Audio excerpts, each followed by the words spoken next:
I'm laying down now. This is Cookie. She's gonna be with me through this because this is good books. So, yeah. But first, okay. So there's this book called They Both Die at the End that I was supposed to talk about next. But every time I try to talk about that book, it's rage inducing because of my views on like death and stuff like that, and people profiting off of death bug me in the way that they're doing it in the book. Like, I have no issues with the funeral industry, but the way they do it in the book annoys me. So I'm just not going to talk about it and move on, because the next book is The Tree, which is the second book in the series Wrath and Athenaeum. I don't know how to say it. By Namin Gobert Tillahun. Still sorry if I pronounced that name wrong. The Root was an unexpected hit from the last set of books that I read, and The Root was number one on my list last time. This book is also number one on the list because it's amazing. Um, so without reading, I flipped through the book a little bit, and the places that we have in this book for some of the chapters, for the sections, are San Francisco, Zebub, and Manhattan. And the characters that have chapters are Eric, Matthias, Mayor, Melinda, Lil, Robert, Tay, Hetty, Who, Master Luca, Min, Zaha, Dayida, Byron, Marion, Kima, Cressida, Razel, Patra, RL, and Jaggy, their chapters together, Elena, and yeah. You may not remember all those people. I certainly don't. But I sincerely hope that Zebub and Lil become more interesting, because in the last book, I didn't care about them. Like, I I couldn't identify why they were important to the plot, but now I know why they're important to the plot. Um, in Manhattan, some shit is happening with the Antes. Uh, the Antes, I believe, are called angels or something like that in what is our world, which is like San Francisco and all that. Zebub is like a parallel world to San Francisco, I guess. It was kind of unclear to me what all of that was supposed to be. Although by the end of the book, it now exists in a bubble, but we'll get there. Lil and her siblings and RL and Jaggy are being hunted down by the ruling court. Um, Byron, that asshole from the last book that broke Matthias's heart, the bastard, he needs Lil for something. I'm not really sure what it is. Lil doesn't want to join the resistance, but I mean, like, the resistance is fighting the ruling court. No one seems to be concerned with the impending darkness that just destroyed Manhattan's sister city. Lil is the only one who seems to care about this. Everybody is so concerned with who's going to get credit with who stops the darkness, and Lil's over here like, maybe we should focus on stopping the darkness in the first place. But whatever, I suppose. I guess that's kind of topical considering what's going on at the time that I filmed this. Um, so a lot is happening in San Francisco. Matthias and Eric are ignoring their feelings for each other, and I can't handle it. Eric's grandmother, Hetty, comes to visit. She and Aida don't get along because Hetty had to kill her husband because he went full on crazy. I'm pretty sure that guy, Eric's grandfather, is the reason Eric is I cannot remember, berserker. The reason Eric is a berserker. Um, it's kind of hysterical because in Gears of War, berserkers are not like Eric at all. Um, Daida also has powers, but she doesn't know what branch of powers she has. Something to do with metal. It was never clear to me. Uh, People are disappearing all over the place. New York has also lost contact with its sister city, and Hetty and Yida get attacked by a creature. Melinda, the small girl who can like go into dreams and pull things out of her dreams by accident, she's very powerful. Tay, the Asian transgender child, um, he's like now their whole friend and shit like that. He's a seer, and he's just trying to do what's best for all of them. So cool. Um, So at the end of the last book, it was decided that they were all going to go to Zebub for something. Lil and Eric are not aware of each other yet, but they're the two main characters of this story for the most part. And uh, two members of their group don't want to go, but Eric's like, what the fuck other choice do we have? So Eric and company go to Zebub, and their powers are like weird in Zebub. They're not the same. They're not weaker or stronger. They're just different. So that's weird. Um, yeah. Mayor, Lil's old master, is like staring at Eric. He was one of the people who was kind of like, why are we so concerned with who's going to get credit? Can we please just stop the darkness? Like, it's one thing if it was like a person that they had to defeat, but it's not a person that they had to have to defeat. It's a world-eating darkness. Like, two sister cities have already been lost, guys, and also it's seeping into like our world with San Francisco and New York. They're also having issues with the darkness. Like, there's magical shit happening. Can we please solve this? This laying down like this was a mistake. It is hot in here, but I'm not going to sit up because I don't feel like it. So let's see. Something to do with Lil and Zebub. I don't remember. I'm still not. And shit doesn't start going down in Zebub till the very end of the book.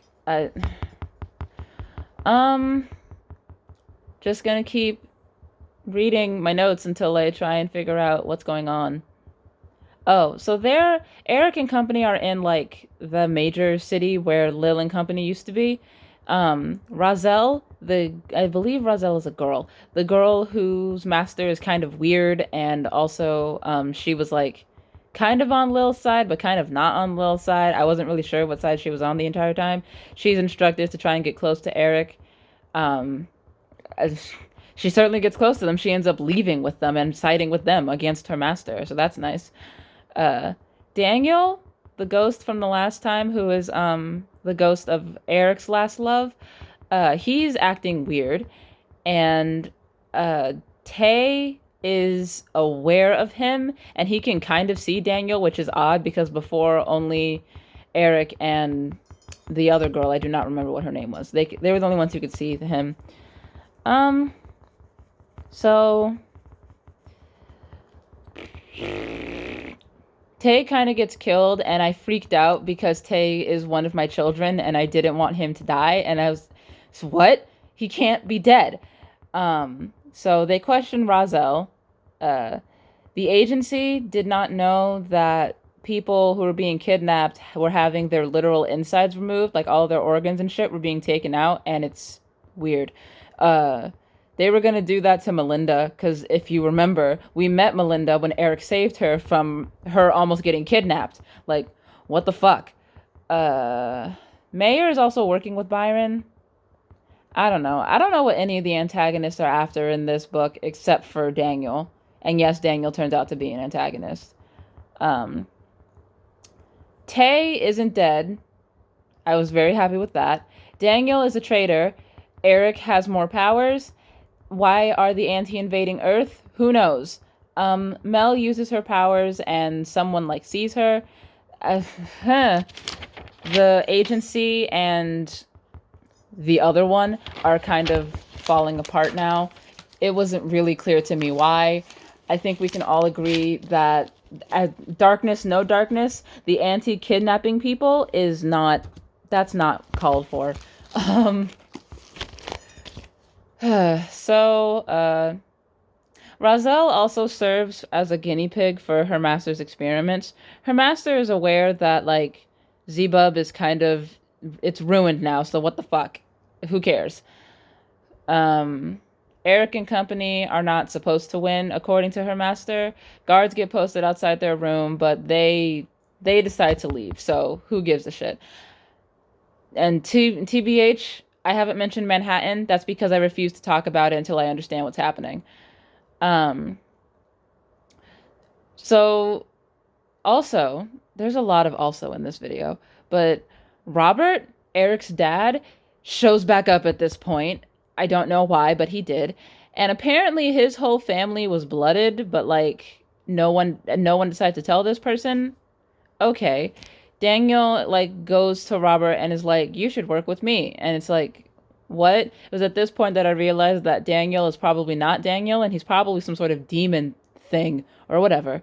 Um so Lil, Eric, and company, now featuring Razel, go to Lil's old home where she used to live with Mayor, and uh, they are like trying to find um, like some sort of source of power that's going to help them keep back the darkness and win or whatever. And it was at this point that I decided that we switch worlds at all the best parts. Not to say that it's not all important, that I don't care what's happening with Tay and friends, but I also want to know what's happening with Eric and company. Um, so, um, Matthias and Byron have a fight. Byron dies. Lil goes through some tests and gets her full body back because remember she also lost her tongue in the last book, but she is chosen as the source of power. I'm gonna call it the core. She's chosen as the core's new holder, and Eric speaks to a goddess named Bia, and she's like, "You're my child, like my descendant, so I'm gonna give you some power, and I'm gonna help you defeat the darkness. Daniel is the darkness." Um, Lil and company, which is Ariel, Jaggy, her siblings, and the rebellion, are now in San Francisco. Matthias got torn in half. And Eric is now calling himself Wrath because he's having his emo phase. And the darkness is trapped in what's left of Corpiliu. That's where Zebub is. That's like the name of that world, I suppose. Matthias is not dead, which I was so pleased to find out. He's in some place called the Outside, and Bia tells him that he needs to take care of Eric. If they don't kiss in the next book, I'm gonna fucking die. But for some reason, due to the Backstreet Boys reunion tour, the author of these books has decided to push the third one back, and only the Kindle version is available. Amazon does not know when the print version is coming out, and I can't handle that information. I need a print copy, because if they don't kiss, I need to throw the book at the wall, and it's got to be thematic. Whatever, I suppose. I had a thought about this book just now, but I lost it because it's not written in my notes. But no one I care about is dead, so that's lovely. And I'm just reading my notes. Uh, I knew Daniel's shit wasn't right when only two people could see him. Like, what? No. I feel bad for Eric because he's 18. Through all of this, like, that's one of the things that people, that's like really amazing about like some fantasy stories. Through all of this, you kind of forget that he's 18 and it seems like he's an adult, like just functioning in the real world, or the real world, quotes, the real world. But like, I keep bringing up Game of Thrones, and I really don't mean to. But in Game of Thrones, like at the beginning of those books, Dany's like 14, Arya's 8, Sansa's 14, Robb, Jon, and Theon are like 17. They're aged up in the show, but in the books, no, they are all children. And